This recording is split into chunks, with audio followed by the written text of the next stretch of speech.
Well, I have a real quick story I want to tell you about Stanley, and this is, I think I just turning 18. Stanley was like 19, 19 and a half, and these are some words that he encouraged me because I decided to go to school. And this is just a little bit about me and him. After apprising Mad Dog about an encounter with Raymond, this Raymond Washington, I hurried towards 113th Street where Melvin lived with his mother in his house, which became a regular hangout for the Crips. When I arrived, he was driving iron and engaging, huffing and puffing, curling and setting bars. Though Melvin was thin, that was a long time ago, he had the heart of a lion. And so my house was on the corner of 113. Everybody used to hang out at my house. And later on, I decided to go to college. So Stanley, well, I called him Tookie, would always come by and give me money. And he would always say, man, don't stop going to school. Don't stop going to school. And at this particular time, I was real upset because when I went to college, there was none of my friends there. And I was watching my friends drive these cars, and it was enough. I wanted to quit. And he came to me and brought me some money. And I took the money, I threw it down. I said, man, this is not enough money. I'm going to quit. And he turned to me and said, Melvin, you stopped believing in miracles. And I said, what do you mean I stopped believing in miracles? He said, look at the miracle in your backyard. In Southwest College, if you turn around, it's sitting directly in my backyard. And that encouraged me so much. I went on to graduate and got my AA and I went to USC. But he was the kind of guy, even at that age, encouraging people to do things, encouraging even through all the things that he was going through in his life of being stopped by the police and being harassed. He was able to still take time out of his life and encourage me to go in and finish college. So that's what I remember mostly about him. He was the kind of person, no matter what was happening in his life, he was able to step out of it and see other people's problems and encourage them. Thank you. Thank you for that.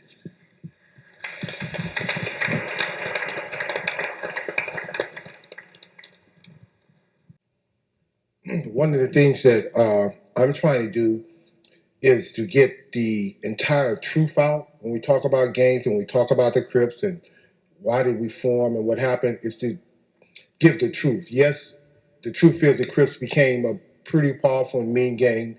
We did a lot of mean things. We did things we should have not have done. But in the beginning, that wasn't the concept. The Crips started off with what you guys may know as dorky kids. We was getting beat up by other kids, being chased home. And we decided to form a group of our own. And before we even had the name Crip, we wore a shirt called the Smacks, which had Peanut, which is a cartoon kissing Lucy, which is a cartoon. These are the shirts we wore. These were not mean kids. We had a cartoon shirt.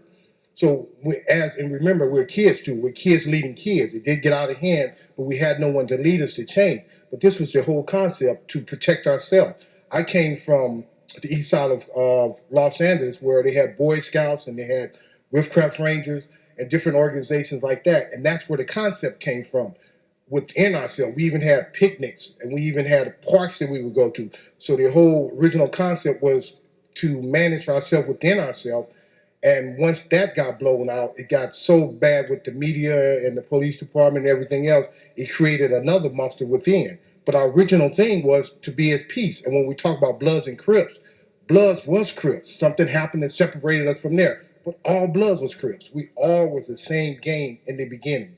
But because of other people getting involved, that everything starts splitting up and other things start happening. But the original concept was to take care of ourselves and make sure that we weren't getting mistreated.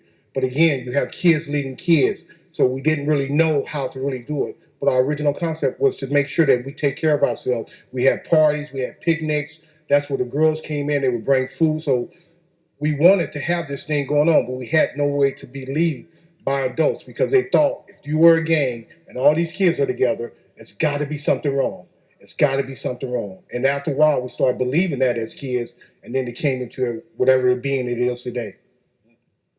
Yeah, that's real interesting, Melvin, because one of the things that Stan talks about in this book and that he discussed with me a lot was that what you just said, and that the Crips initially was their own sort of self-policing entity because, let's go back to 1971 in Los Angeles, in South Central Los Angeles, the LAPD, which already still is considered, has racist elements, I'll put it that way. it was just flat out racist, no ifs, ands, buts about it. And the history itself confirms that. So it's not rhetoric or hyperbole on my part to say it.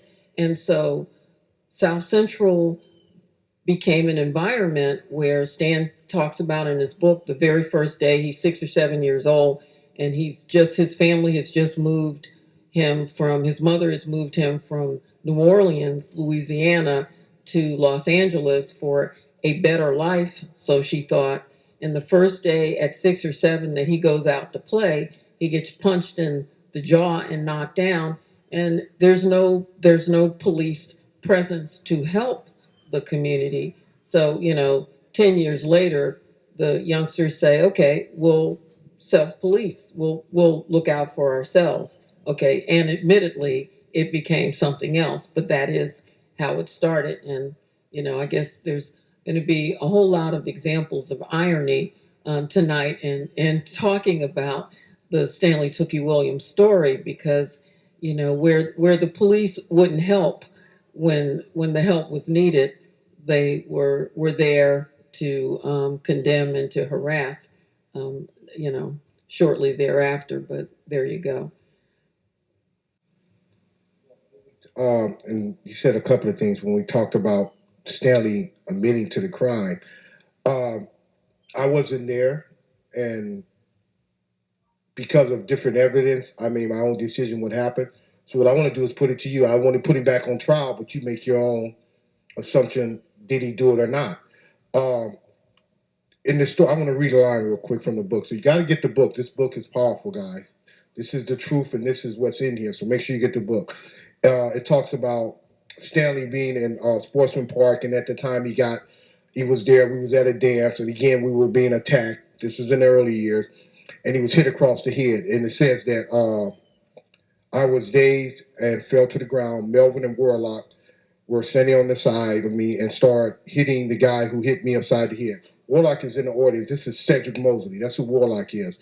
Warlock, and we talk about the guy who accused Tookie of doing it, who sit on the stand, who said, yes, I was there. We're not going to talk about the footprints not matching the gun. We're not going to talk about the evidence that really pointed away from Tookie. We're talking about a guy. Let me give you 3 scenarios. And these are true life scenarios. Warlock is sitting in the audience. When Warlock was younger, Blackie, who's Alfred Coward, had a gun charge with using a gun. And in those days, we was real closed mouth. If someone else was charged with your crime, we didn't speak up. Warlock did time because they got the wrong person instead of getting Blackie, and said that Warlock was the one with the gun and used the gun, and Warlock did time for Blackie. The second time, well, we have Blackie, who was known shooter, who we know was involved in this, sit on a witness stand and says that Tookie did the shooting. The third time, Blackie is not a citizen of the United States. He was sent back to Canada. The same guy who caused Warlock to go to jail and also caused Tookie to go to jail went to Canada, went to a bar, and killed another man. So we got 3 times that this guy's involved in a murder. So you make your own assumption. Who do you think did the murder? So when we look, exactly, he didn't even, so when you look at something and we talk about an innocent man dying, that's why I can't believe this death penalty, because innocent people are being killed on flimsy evidence. And I just gave you 3 times where this guy is known to do what he's doing. And we grew up with him, so we know, we was there. There's a difference between someone telling you something and you being there and you grew up and you learn these personalities of people. And we know that it was definitely an innocent man. There are people who were actually involved and there and seen what happened are afraid to come forward because they're saying to me, because I came to them, I said, man, this is ridiculous, man. Why don't you guys say something? The first thing they said to me was, if they killed him, what do you think they're going to do to me? And these are people who are grown now, who have families and wives and all that. They're not going to step forward because they see that the state, no matter what happened, is cruel and will do something. And how are they going to sit up there and tell what happened? Because they're afraid of their lives. They're actually afraid to step forward. So this is the kind of state of the government that we have that puts fear, who won't accept the truth, rather put fear into your life and tell you bet not say the truth because they killed him and he was an innocent man. So he's telling other people who want to speak up, if you do speak up, this is not going to happen. Something would happen to your life.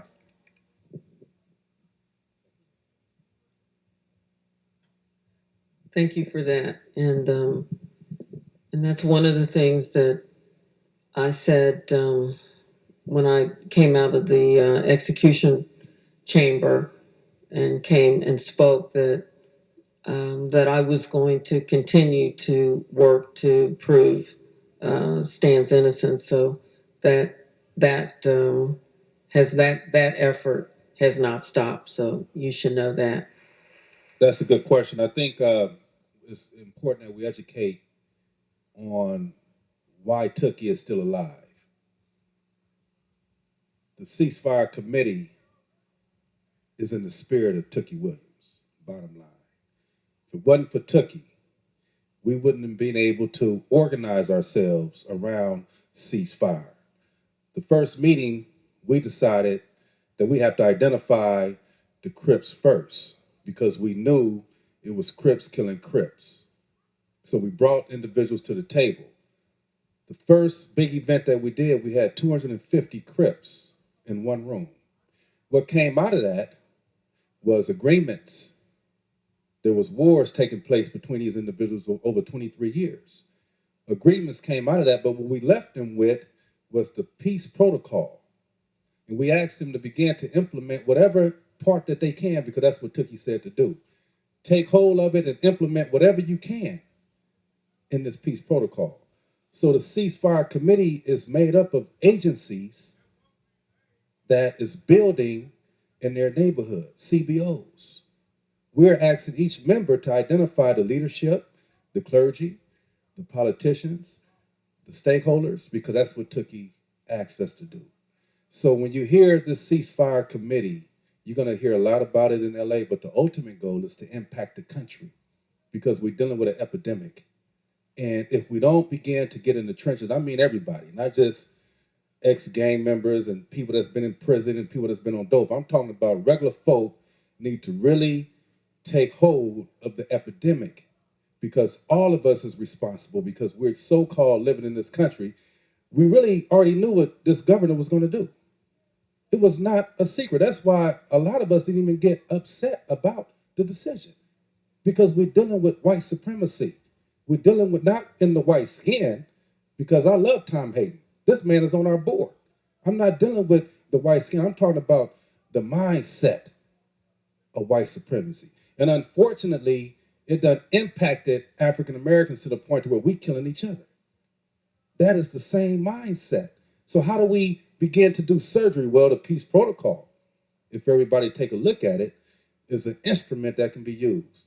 So we done heard from the young people. We love y'all. We done heard from the coach. We love you, brother.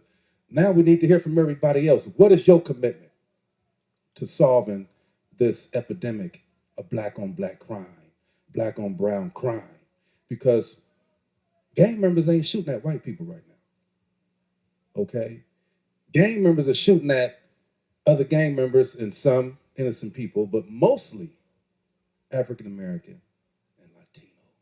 And my question to the group is, what is the common folk willing to do to help this epidemic? Thank you for your time. I love you, Barbara. But this is a part of the committee, and we love Tookie. We don't believe Tookie is dead. We don't believe in that. He's alive and well if you just pay attention. Thank you.